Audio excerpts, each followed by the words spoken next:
அமைதி போராட்டம் நடத்தி வெள்ளையனை நாட்டை விட்டு துரத்தி மீட்டு எடுத்த சுதந்திரம் நம் சுதந்திரம்.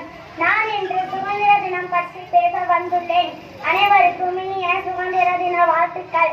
ஆங்கிலேயரிடம் அடிமைப்பட்டிருந்த நமக்கு சுதந்திரம் பெற்று தந்த தியாகிகளையும் தலைவர்களையும் நினைவு கூறும் நாள் இன்று ஆகஸ்ட் 15ஆம் நாள். நாம் அனைவரும் 78வது சுதந்திர தினத்தை கொண்டாடுகின்றோம். நான் சுவாசிக்கும் சுதந்திர காலத்தில் நம் முன்னோர்களின் தியாகம் வந்திருக்கின்றது.